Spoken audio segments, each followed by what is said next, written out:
Welcome back, everybody. Tariffs are back at the center of American politics, but I think this time it's not just about trade, it's about power. Who actually has the authority to reshape the global economy? Is it the president or Congress? I think to really understand where we are now, it helps to zoom out for a second. I think over the past several years, tariffs have really become kind of a core part of the US's economic strategy, especially under President Trump. And I think the rationale from him has been pretty consistent in the sense that use tariffs to protect American industry so that we can push back on unfair trade practices, especially from China, and reduce reliance on foreign supply chains, especially in critical sectors like manufacturing, energy, and technology. And I think supporters have argued that this has worked in key ways, definitely shifted supply chains away from China and generated billions in revenue, while also giving the U.S. leverage in trade negotiations. Critics, on the other hand, point out the trade-offs. There's definitely higher costs associated for consumers and businesses,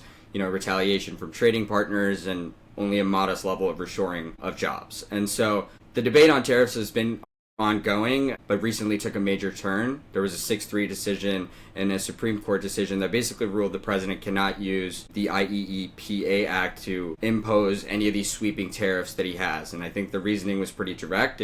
The Constitution only gives Congress the power to levy taxes and regulate trade, and tariffs kind of fall under that category was the assumption. And so what does that actually kind of mean in practice, right? I think firstly, a number of recent tariffs, especially those that have been tied to these emergency declarations, have effectively been struck down. And that's where things start to kind of get messy. You're dealing with the fallout of tens of billions of dollars that are, in tariffs that were already collected. But now, there's been a trigger and triggered a wave of lawsuits, with companies just trying to recover those funds. So the key thing to remember, though, is that the ruling didn't actually eliminate tariffs. And I think this is where the response from the administration kind of became important too. I think Trump kind of pivoted from relying on these emergency powers to leaning on some more legal authorities like Section 301 under unfair trade practices, and national security as well. So I think the strategy from the Trump administration hasn't really changed. I think it's just the legal positioning has really tightened up. And so that's kind of exactly what we want to dig into today.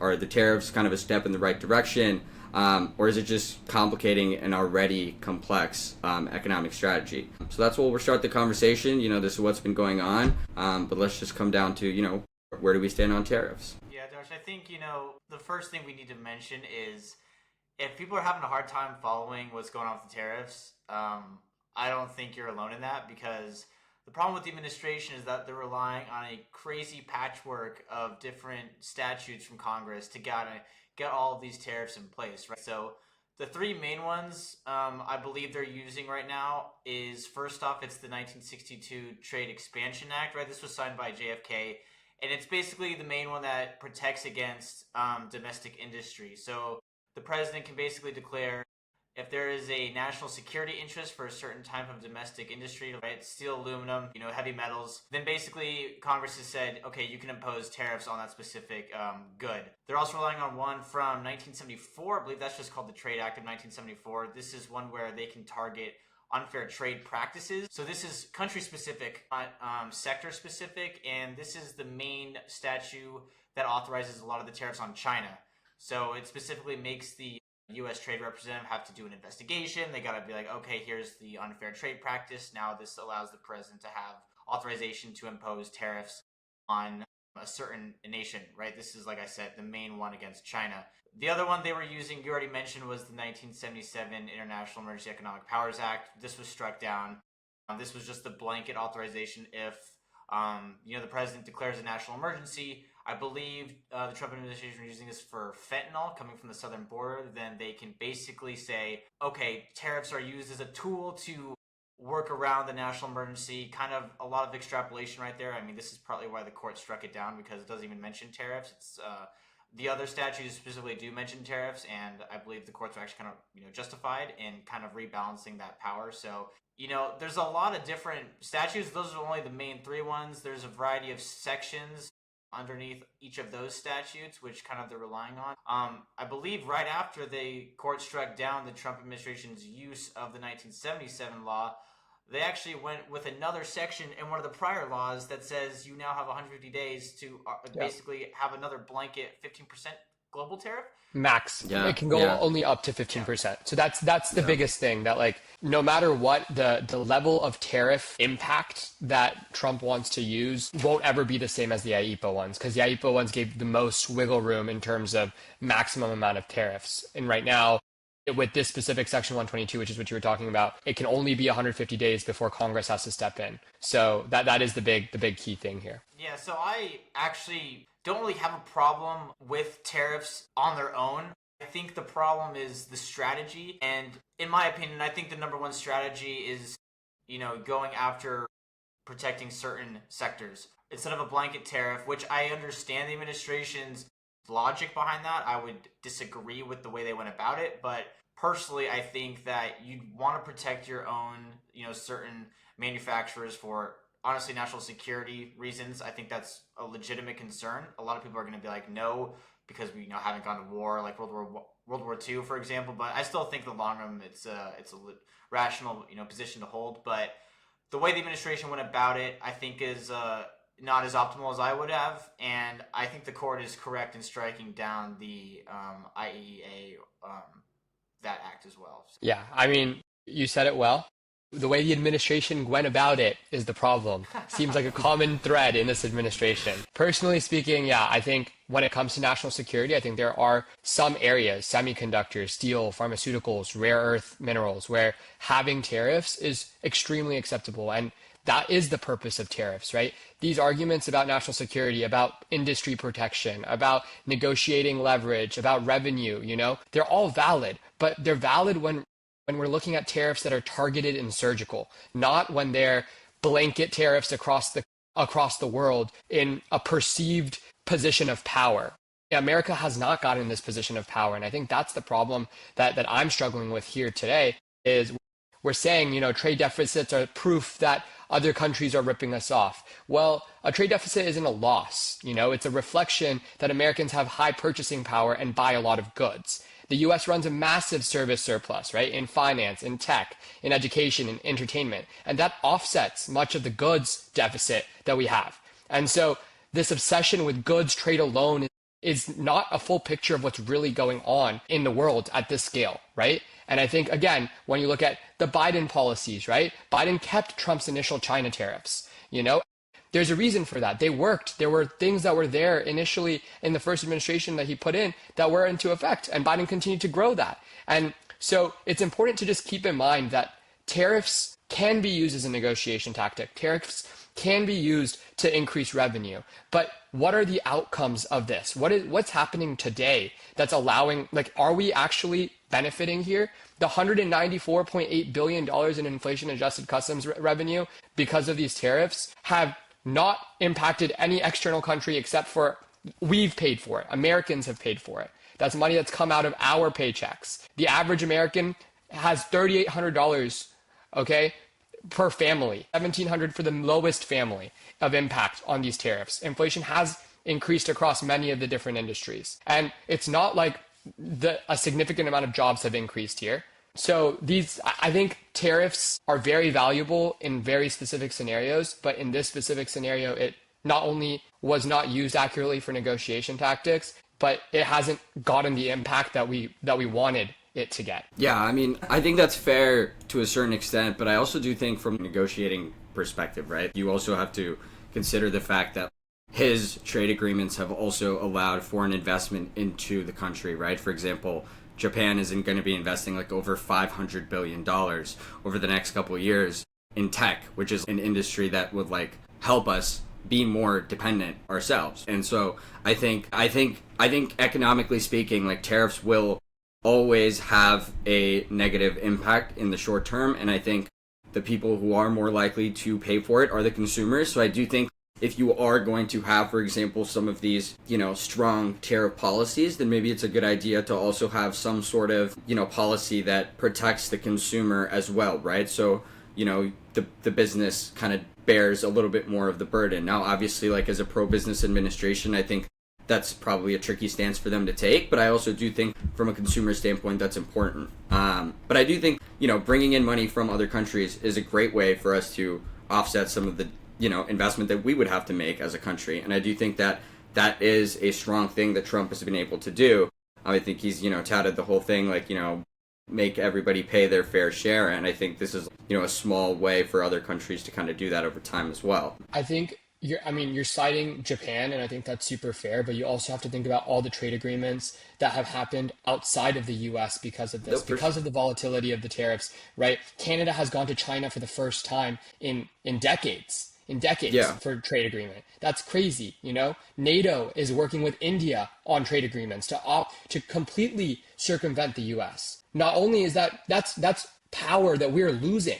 That's negotiation that we don't have. And then you can talk about de-dollarization, which I know we'll discuss in a little bit, but like there's so many implications to this. This soft power that we have right now is completely getting wiped because also he's basing tariffs off of fundamental flaws in law, right? He's creating these loopholes. And that means that the trade agreements that were negotiated, the Japan trade agreement that was based off of like barriers in the IEPA kind of adjustments and whatnot, those are on the table now. They're editable now because they were based off of something that was unconstitutional. Well, I mean, I don't know if that's necessarily true, right? Like I don't know if those are necessarily changeable because I think those investments from other countries came by threatening those tariffs. So I don't think there's necessarily anything to lose there. But I do agree with you in the fact that like it is getting messy, right? Especially now that the Supreme Court has struck this down. When you start thinking, and I think this is the point that the administration is going to take, is that they're going to try to delay this as much as possible with the courts. Like, there's no way I see the Trump administration taking a stance where they're going to be like, okay, you know what, we are going to give this money back. It's going to be a year-long battle in the courts, and that's also not good at all for the economy, the government, or just local people too. Like, I do agree with that. I think that's why the approach here is definitely a little messy, but I think if we're speaking about just like general overall thought process, then I think the sentiment was initially there. Yeah, I mean, the sentiment was initially there. Yeah, it was there. It was initially there. I think it probably just got a little messy along the way. Who made it mess? That is the fundamental issue, though. The sentiment being there. Of course, I hope to God our president has some level of sentiment of positive like values. Of course. It's the implementation of it that's the problem. I think he's just No, I think he's just blinded by his passion for putting America first, right? Like, I think... No, you're blinded by your passion for Trump. No. I think, but it comes... It comes from the place of, like, putting America first, which is what his sentiment is. He's not putting America first. This is not putting America first. It does from a long term... It does from a long term... perspective. I just gave you multiple examples of how countries are going away from us, how they're actively exiting agreements with us. So then we should not be doing that as well? Like, you brought up Canada. I think we import almost 50 or 60% of our aluminum from Canada. If they're moving away from us and talking to China, that's like a major problem for us. That's a major problem. And you can't be like, oh, we're going to... So then you have to... So what are we... It's because of it's because of the tariffs we impose on them. It's because of the rhetoric that we're saying that they need to become the first state. It's because of this kind of volatility within the administration, okay? Within the administration that is creating, that's not making the US be the stable economy, the stable power in the world, okay? To allow for our imperialism. And because of that leads to things like this. That leads to Canada going to China. That leads to us getting cut out of deals with the EU and major FTAs that were signed without us. And China didn't actually, we didn't win in our China tariffs that we discussed. In fact, the agreements and the amount of fentanyl that was going to be produced or sold or whatnot, all that stayed the same. Nothing changed. We actually technically lost in the China deal that we made with these tariffs. And so there was no extra negotiation, and every single thing that we do now, okay, is benefiting China, it's benefiting India, it's benefiting the BRICS countries because we are losing our soft power. We are consistently losing our soft power. And it's not like the American consumer is happy either because they're losing money too. 350,000 SKUs of retail products from China have gone up by 8% year over year. Think about that. Because of these tariffs, immediately. Well, it is strategy items you're missing. And the main problem is you're making it seem like the tariff is the end game, and I honestly don't think that's true from the administration's standpoint. The It's main not. thing is you want, and look, I agree with you. You want to go about it in a different way. I mean, we've been saying that over and over again. But the strategy is you can say they're unfair, you can say they're skewed, but other countries do have trade practices with us that are non-trade tariffs, barriers, right? So the EU, right? There are quotas that basically we are not allowed to export a certain amount of, like, for example, like meat or dairy to the EU, right? That's a non-trade tariff barrier. You want to have a lot of these tariffs as negotiating power to basically change that, right? Are you really? Trump has already done that. I mean, these are, I think, good faith agreements, right? Because they're not passed by our Congress, so they're not true trade agreements. But those are issues that you have to address, and I don't think anyone was addressing them prior. And you could say that the Trump administration could have done it in a better way, more nuanced, more detailed. But the fact is that those are good things. We want to lower those non-trade tariff barriers. Those are good for our exporters. And the end goal is not to have a suite of tariffs on every single country.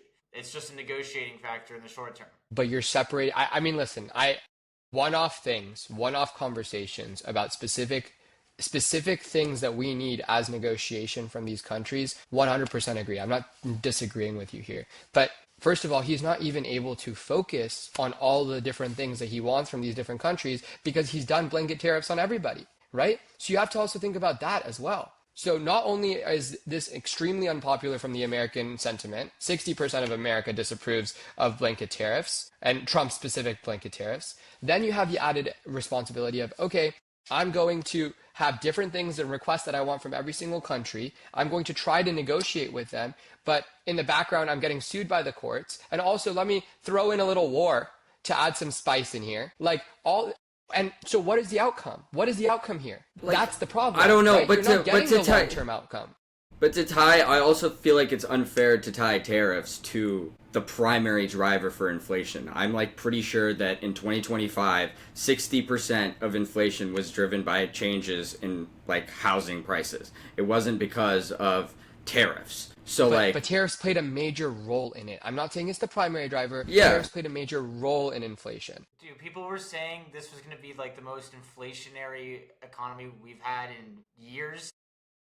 And it isn't. 2.4%. It isn't. It's not. it isn't. Yeah, it's It not. isn't. And Because they have I'm to not. directly passed down to consumers, right? There's a tariff rate, and then there's the effective tariff rate, and depending on how elastic the good is, that's how much the price will be passed on to the consumers. But the We things can't that say have been it's priced. all going to get passed over. But that's true. But the there things are that some, have that's been, true. right? Apparel prices rose 17% under all 2025 tariff actions, which have disproportionately affected lower income families. Food prices rose 2.8% from all tariff actions. These are numbers for tariff actions specifically, not other external actions, roughly wiping out an entire year of grocery deflation that happened the year prior. Durable goods, electronics, furniture, up 1.4% above prior year trends. Okay, so I'm not saying for sure, like, yes, we're in an incredibly inflationary economy right now. No, absolutely not. We're doing much better than anybody ever thought we would in this situation. But what I'm saying is we created these problems right now, and now we're in a situation where the impact is more inflation, it hurts the pocket of the end consumer. And we know since day one, when we talked about the State of the Union, right, are not about, like, the American public is feeling, they're penny pinching right now. They're feeling the hurt. Affordability is top of mind on every single person. And tariffs created that problem. And now imagine with all the courts, and you said this earlier on in your background, Darsh, right? With all the court cases now about getting the money back, this $194 billion of revenue that these companies, corporations want back, right? What is going to happen there? Imagine that. Not only have we lost significant amount of tax revenue because billionaires are getting increased tax cuts, we're also adding to the fact that the one way to potentially solve for it or slowly oppose it also might be going away. So we're going to increase our deficit. The problem with the strategy is if you have that patchwork and then the Supreme Court, like they've done, is strike down one of those patches, how are you supposed to, extrapolate each amount of tariff from each good that you're now supposed to pay back to the importer? I mean, what they should have done is just stick with one and just done that and then see where it went. I don't understand the I think the strategy. Supreme Court left it open, I would assume, in order to kind of just focus, because we have to remember, right, when the Supreme Court makes a decision, every single word of theirs is taken and scrutinized even further, right? And so the Yeah. more they say, the more everybody is put into a situation of using that as precedent in the future. In fact, right, and I mean, this would be a good transition to this Supreme Court conversation, Adarsh, right? Hmm. The 6-3 ruling, the two conservative justices utilized the major questions doctrine as a way to kind of offset their response or their understanding of why IEPA is not allowed, right? And so because the word tariff was not in the original congressional bill, there's no way Congress should have put it in if they were allowing for the government to incorporate that. And because they didn't, it's very clear that they didn't want that action. And in fact, the purse should go to Congress, right? And Congress should have made that decision. And I think that's something that we have to really keep in mind here, right? And again, there will, of course, be a conversation in the Supreme Court about how much is going to be paid back to the consumer. And the decision is, I mean, I'd love to hear your guys' perspective on that because, I mean, I have mixed opinions, right? On one side, They kicked it back down to the lower court to decide. They actually yeah, specifically did not rule on it. So, look, it's going to be a logistical nightmare having to figure that out. I don't think it should be retroactive, but I'm honestly open to the argument of why they should be. I think it's fair, but I just can imagine a logistical nightmare of having to do that is going to be ridiculous. So, I mean, from the American consumer's perspective, I also kind of agree that it doesn't need to be retroactive. I think the people who are going to be winning here are the businesses. They're not going to Yeah, that's what I was going to refund say. the American consumer, right? Yeah. So like Yeah. from like a business first perspective, 100%. You're getting, Yeah. your $200 billion back into the economy, but it's going to the top of the top, right? Yeah, The billionaires are going to get it back. And so, Yeah. and we're going to increase our deficit significantly from there as well. Yeah.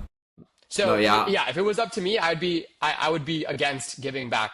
But there is a unconstitutional side to this as well. So Yeah. we took that money illegally, So by that definition, we should probably give it back. Yeah, I mean, I think there's arguments to be made for both sides, but I think the biggest reason why, that was my reasoning, is, the primary person who, spent the money and subsidized the tariff is, not going to get any of it back. So the only way that I think I would actually support refunds going back for these tariffs would be, if it was in the form of, a direct payment to the consumer, right? And I don't think...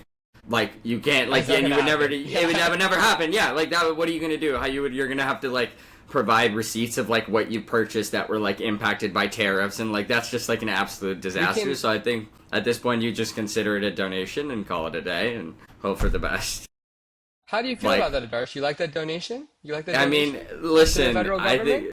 I think, listen, it's not ideal here, but I think it's better than spending more money trying to figure out how to give it back. Because I think if you consider him having to give refunds back, that's an absolute loss. Even, another option? What? Thinking before you make these crazy things happen, If you thought a little bit, or you let due process occur the way that the people who are supposed to decide tariffs, Congress, decide it, they would have gone through and been slow and deliberate, and have implemented them in a reasonable way. And so I think that's something that we have to keep in mind, as we continue to look forward and see what's to come, be the best. The founding fathers created this structure of government for a reason. They put in place this balance of powers, these check and balances for a reason.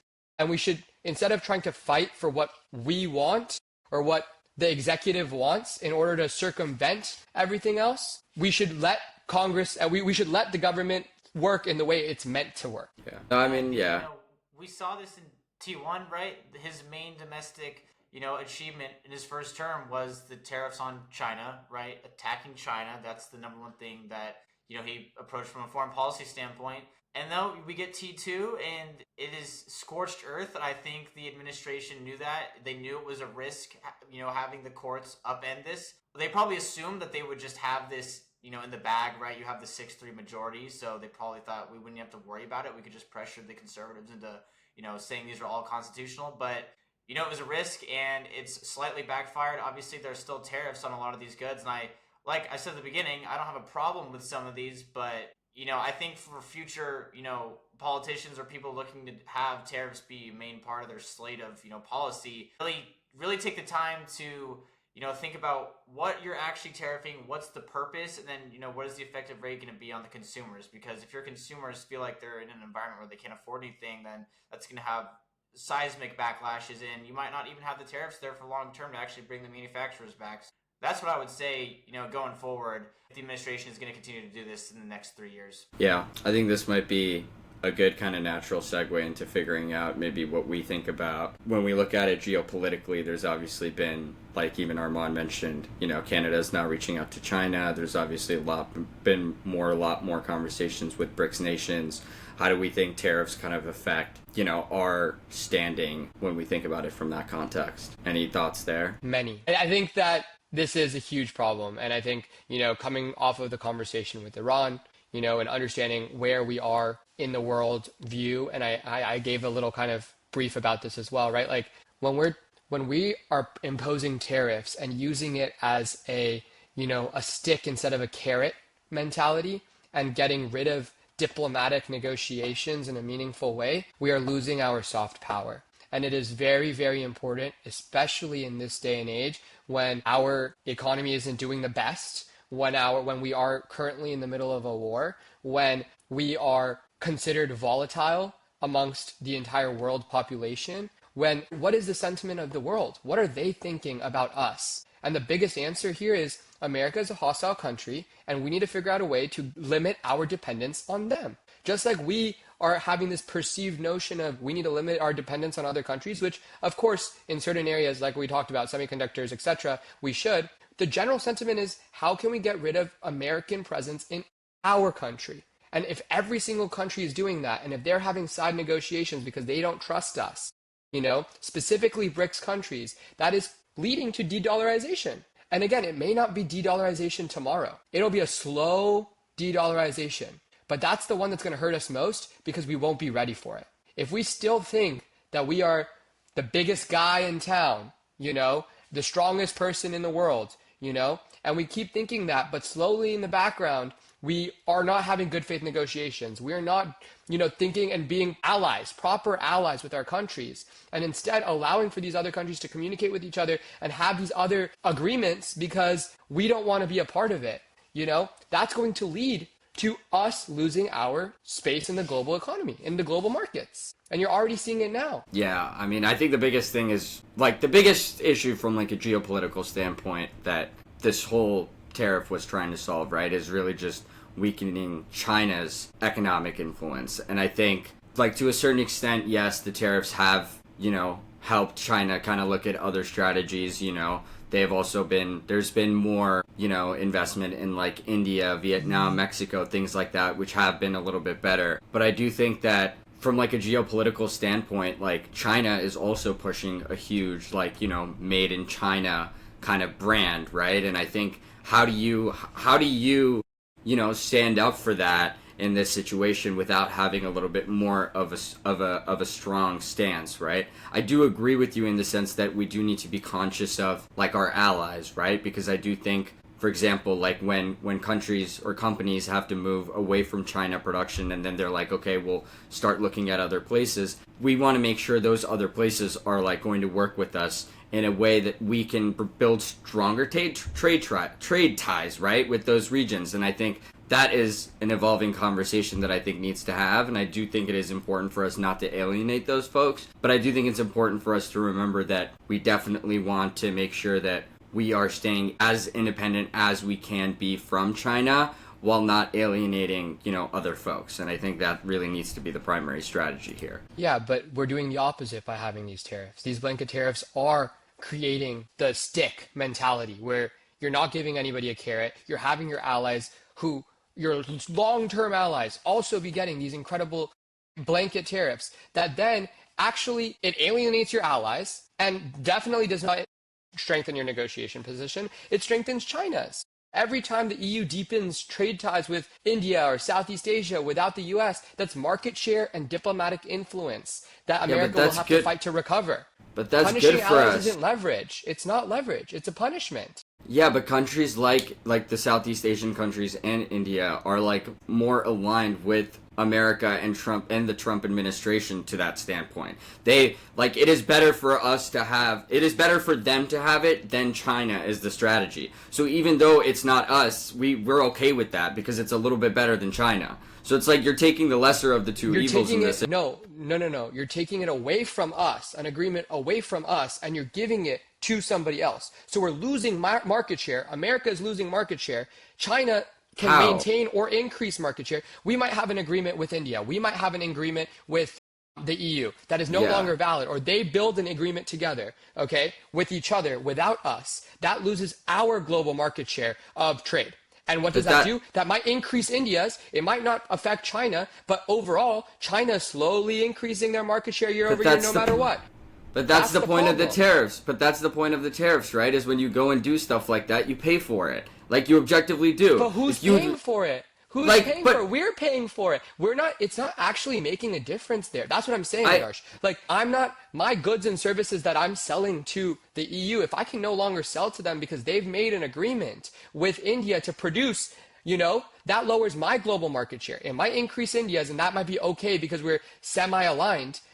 But overall, that's putting us much less and getting us closer to China in terms of global dominance. And that's the problem. So in fact, it's doing the I don't opposite know. of what you're doing. Yeah, but that almost I feel like that want me puts to it in draw the you a graph? No, but I just think that puts it just puts it in the perspective of like we don't need to be thinking about it from like a global domination perspective. You just want to balance the scales away from China. I think that's the thing, right? You're trying like I don't globally it still stays the same. It just moves Right to now- your allies, right? Like that's how it I don't think I Okay, I don't think you're follow. understanding what I'm saying. I don't think I that's follow correct. what you're I saying, think I need to draw yeah. you a graph. I think yeah, I need let's to draw you a graph. let's draw a Okay. graph. Let's draw a graph. I'm going to use fake numbers. That's okay? fine. Fake numbers. Okay. America's trade dominance in the world is 40%.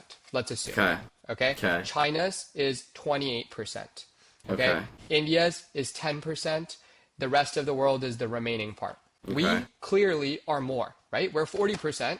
Okay. China's the next closest, 28%. India's Yes. 10%.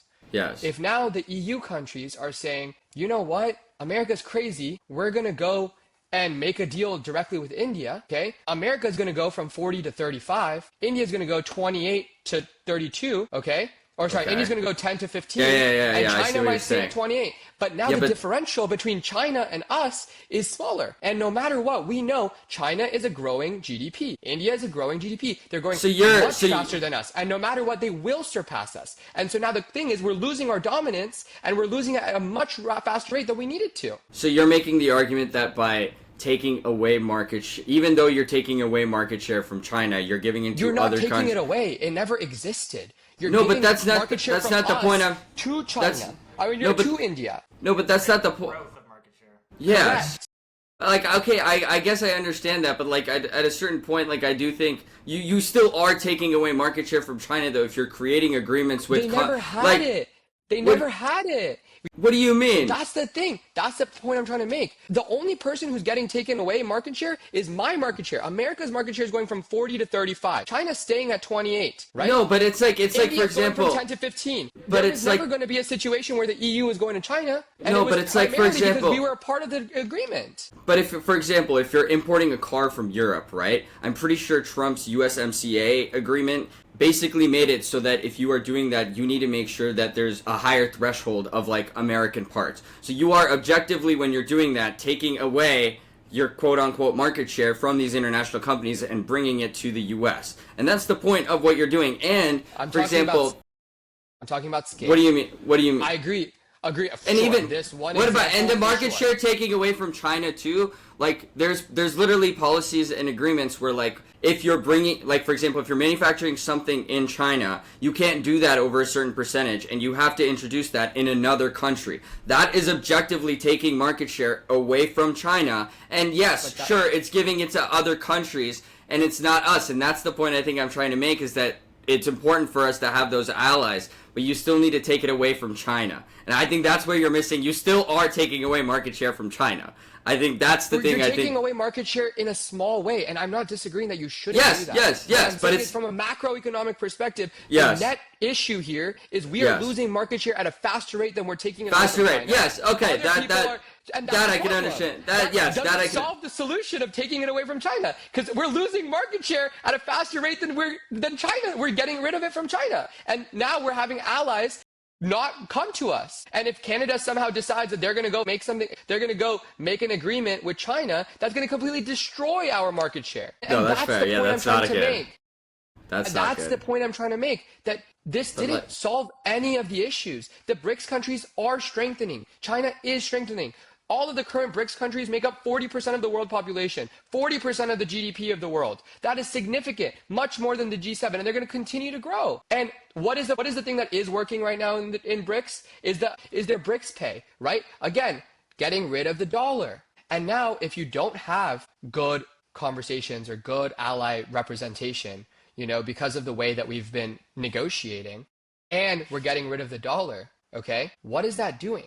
That is decreasing our power. Oh, that's fair. That's fair. That is going to alienate ourselves. We are alienating ourselves. And that's the problem. The current rhetoric is all about the EU's a freeloader. The World Trade Organization, is like too much. We've done too many concessions. But that gave us the power. So those deals gave us the power. Being a part of NATO gives us power. It allows us to get involved in very critical trade negotiations between the EU and others. And now they're doing it without us. So you're basically just saying it's just pay to play. You just have to keep it. If you want to do that, you have to prop everybody else up. That's the concept you're saying, which is like the point I think that's what you're saying. If you want to make these. That's our end goal. We all have the same end goal. We're all protect our industry. We want to stop China from growing, and we want to have good trade agreements with our allies. And what is happening right now is not working. Is the end goal? Is what's two out of the three agreed upon? What is currently happening is not working, and where we are on track for a demise. I mean, he does make a good point. Demise. We are making good progress on 2 out of the 3, though. What are the 2 out of the 3 that we're making good progress on? Well, we do have tariffs on China. That is still ongoing. So that's but good. They were there before Trump too. Can you let me finish that, please? I'm sorry. Yes. We have those. They were right. They weren't removed from Trump, and I'm pretty sure Trump first term actually added a higher levy on them than they were prior. Right. Biden continues that. We still have it in Trump too. We do have new preliminary trade agreements with these other countries, right? Like I said, I'm pretty sure they're good faith. You need these to be signed by Congress and signed by the president. Those are good. I think those are things that we should be happy about. But the other problem is you don't want to alienate your allies, which I will agree with you. That's a fair point. I'm not surprised at all from the fact that, Trump after his first term is doing the same thing, right? We all knew this is his personality. This is the way that he goes about conducting foreign policy. So I can't say I'm surprised. My expectations have not been shattered because I expected this. But is that appropriate? Is that appropriate? To what? Relative to what? Relative to a normal president? Relative to a respectable individual out in the public conducting normal foreign policy? But what is that? But what is that? We're But what is that? Well, okay, but then how do you? It's called voting for somebody who you actually believe in, and not voting because rage baiting is cool. Right, but That's the not problem is by the people. Was elected. Yeah, I think that's fine. Yeah, you're right, but he was elected by the people to do this, and that's what's. And the outcome of this is the global perspective, the global sentiment on the United States is negative. Okay, so then, how do you propose? We're factoring that way too much. You think that our closest allies will not say that America is not volatile? They will first and foremost say that we are volatile. They will first and foremost say, except maybe Israel, because we helped them with the war. We donated materials to a war. But think about foreign money that's gone into politics for that as well. Right? And so the point I'm trying to make is all of the major countries are looking at us and they might say to Trump's face, oh my God, you're so amazing. They might give a Nobel Peace Prize to him to make him happy. They might jump up and down in his Oval Office and say, yes, Japan forever, we're in support of you. But in the background, they're doing everything in their power to make sure that they can be separate from us because we are in a very critical situation. And fortunately or unfortunately, right? We have a president like this. We don't know what's to come next, and let's see how the midterms go. Let's see how the next presidential election goes. But like, if we continue down this path of MAGA support and this type of anti, global rhetoric, it's going to decrease our power. It's going to decrease what we want. And then the only option is going to be to have our wonderfully large military. And then what? We're just going to start wars? Sure, I agree. Maybe in the long term, this is a reasonable take. But in the short term, we're still too powerful for them to change any actual legitimate trade policy with us. But it becomes very quickly, goes from short term to long term. Very quickly. We stop talking about this. We stop talking about this. We don't share it with other people. We don't make them understand the implications of this. We start to lose what's going on. And you can see it. You can see it in people's global sentiment from 2020. Trade agreement with them is not going to suddenly make them go to China, like as their major trading partner. This takes time. I agree with that. But in the meantime, if we can get some better trade practices with our allies, I think that's fine, right? And it's justified because they do have certain unfair non-trade tariff barriers. Why are we ignoring the fact that does exist? I'm not saying get rid of all tariffs. I'm saying get rid of blanket tariffs. I'm saying do this properly. Yeah. Get rid of the rhetoric. I think, yeah. Always the problem is rhetoric, okay? Yeah. I also think it leads to other outcomes, right? American people still decided to go through with it. So what do you Yeah. Not all of the American people, and that's what you have to remember. 60%, if we're looking at it, right? 60% of people don't support this. A plurality of voters. Yeah. 60% of He had the mandate to do this. He was handed the mandate to do this. In fact, we were just speaking about how he literally does not have the mandate to do this, and this literally said very clearly has the opposite of a mandate to do this. And no. They didn't say. Mandate. They said he couldn't do tariffs through that. Let me quote you. They said it is common sense that if Congress wanted to allow the president to use emergency powers, including tariffs and duties, they would write that in the bill. That's what it said. It said. It is common sense. So he can still use tariffs. He can still use tariffs. He just has to find another way. It's like AOC said. When no is not no, it just means find another way. No is not a final answer. We need to have the mentality that no means find another way. No means try again. No means look somewhere else. No does not mean stop trying. Okay? Okay. No. I'm being serious. Again, it goes back to our argument about founding fathers and the purpose of the checks and balances. For sure. Ultimately, there's a reason why this exists in this way. No, that's fair. There's a reason why Mr. Federalist and Mr. Constitutionalist, right? I mean, he is. I don't think anybody's. I never. No one's agreeing with you the fact that SCOTUS is justified in declaring. Yes, I don't think anybody said that. But then nobody's it's not saying that. Another way. It's doing it legally. It's going through the process. That's finding another way. Yeah. No. His another way was Section 201. His another way was 122. Okay, these are not. Yes, those are legal ways. Those are legal mechanisms. They're going through. Yes, but they're not going to. They can't be blanket tariffs, and he has them as blanket tariffs. And also, it's the 150-day policy. So they're not going to. Yes. At the end of the day, once the 150 days goes through. Tariff for 150 days. That is legal. Yeah, but then once that happens,